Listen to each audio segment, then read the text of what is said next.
प्रथमतः आपल्याला 77व्या प्रजासत्ताक दिनानिमित्त खूप खूप शुभेच्छा. बंधूंनो, भारतातील निवडणुका ह्या लोकशाहीचा सण आहे, लोकशाहीचा उत्सव आहे असं आपण सातत्याने म्हणतो. पण खऱ्या अर्थाने ह्या निवडणुका लोकशाहीचा उत्सव, लोकशाहीचा सण नसून वरून कीर्तन आणि आतून तमाशा अशा प्रकारच्या निवडणुका आहेत. जय हिंद. मी निकम विवेक राजेंद्र मेहकर बुलढाण्यावरून आज आपल्या समोर केवळ विषय मांडण्यासाठी नव्हे तर सत्य सांगण्यासाठी उभा आहे. बंधूंनो, भारतात निवडणुका लागतात, मोठमोठी स्टेज उभारली जातात, भाषणं केली जातात. त्या भाषणामध्ये संविधान हे एक पवित्र पुस्तक असं दाखवलं जातं, संविधानाची शपथ घेतली जाते आणि त्या स्टेजच्या मागे काय चालू असतं माहितीये? तेच जुनं धर्म, जाती, प्रांत, भाषा याचं राजकारण आणि पैसा आणि दारूतून केलेली सत्तेची सौदेबाजी. मग हे वरून कीर्तन आणि आतून तमाशा नाही तर काय हो? बंधूंनो, भारतात निवडणुका लागल्यावर सगळ्यात आधी जागा कोण होतो माहिती? विद्यार्थी नाही, शेतकरी नाही, तर सगळ्यात आधी जागा होतं ते दारूचं दुकान. कारण मतांना आता किंमत नाही तर केवळ रेट उरलाय. 500 रुपयाला मत, एका बाटलीमध्ये स्वाभिमान विकला जातो. हे या लोकशाहीसाठी सर्वात दुर्दैवाची बाब आहे. आपल्याला कल्पना असेल की एका लोकसभा निवडणुकीकरता हजारो कोटींचा खर्च लागतो. हे मी बोलत नाही. निवडणूक आयोगाच्या 2019च्या अहवालानुसार एका लोकसभा निवडणुकीकरता 60,000 कोटींपेक्षा जास्त खर्च लागतो. आणि हे तर अधिकृत आकडे आहेत. अनधिकृत यापेक्षा कित्येक पट जास्त खर्च लागत असेल याचा तुम्ही मी विचार करू शकत नाही. मग हा पैसा येतो कुठून? शेतकऱ्याच्या शेतातून की मजुराच्या घामातून की तुमच्या आमच्या पगारातून? तर हा पैसा येतो सत्तेच्या सौद्यातून. आणि मग निवडून येतात तेच लोक जे एकदा निवडून आले की 5-5 वर्ष तोंड दाखवत नाही.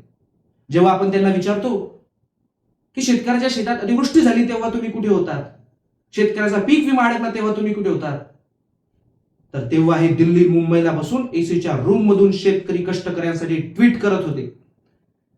जेव्हा विद्यार्थी आंदोलनावरती आंदोलन करत होते तेव्हा तुम्ही कुठे होतात, तर तेव्हा हे साहित्य संमेलनांमध्ये हार घेत होते. बंधूंनो, हे सगळ्यात मोठं दुर्दैव आपल्या समोर आहे.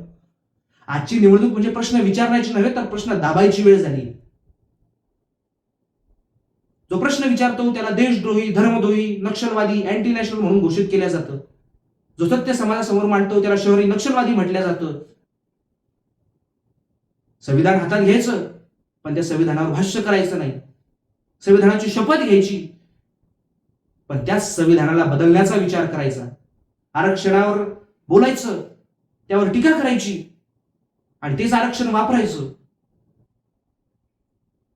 धर्माधर्मात तेढ निर्माण करायचं, जाती जातीचं भांडवल करायचं, गरीब श्रीमंतामध्ये दरी निर्माण करायची आणि वरून सांगायचं की हा देश एक आहे, हम सब एक है, सबका साथ सबका विकास.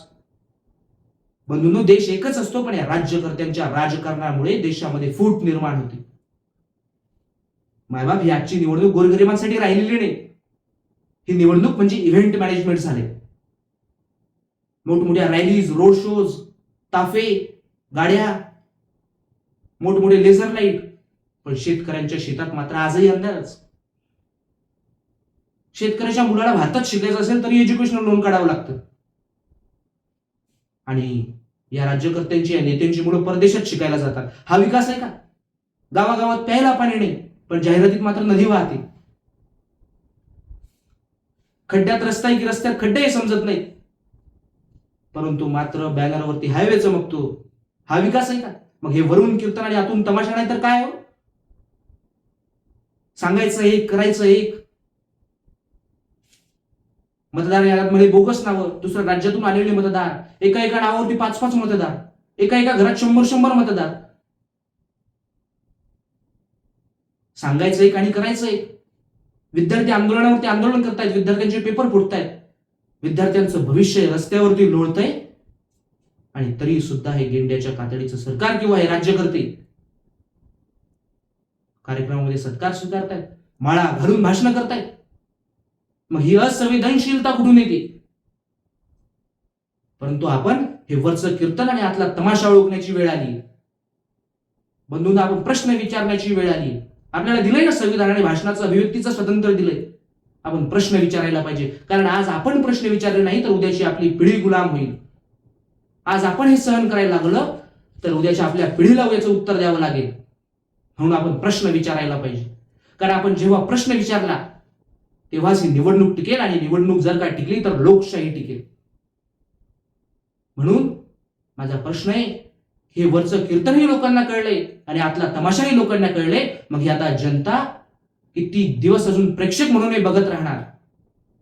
जय हिंद. प्रेक्षक हो, तुम्हाला आमच्या स्पर्धकाचा व्हिडिओ नक्कीच आवडला असेल. आता या स्पर्धकाला जिंकवून देण्यासाठी तुम्ही सुद्धा मदत करू शकता. या स्पर्धकाचा व्हिडिओ लाईक करून, तसेच स्पर्धकाला प्रेरित करण्यासाठी त्या व्हिडिओवर कमेंट करून, आणि हो, जास्तीत जास्त लोकांपर्यंत हा व्हिडिओ शेअर करून. प्रबोधन बहुउद्देशीय संस्था ही महाराष्ट्रातील कानाकोपऱ्यात विविध सामाजिक आणि शैक्षणिक उपक्रम घेत असते. ही स्पर्धा सुद्धा या उपक्रमाचा एक भाग आहे, आणि हो, या परिवाराचा तुम्ही एक हिस्सा पण होऊ शकता. प्रबोधन मधील विविध उपक्रमांचे अपडेट मिळवण्यासाठी या चॅनलला नक्कीच सबस्क्राईब करा. आणि हो, हा व्हिडिओ शेवटपर्यंत पाहिल्याबद्दल आपल्या सर्वांचे मनपूर्वक आभार.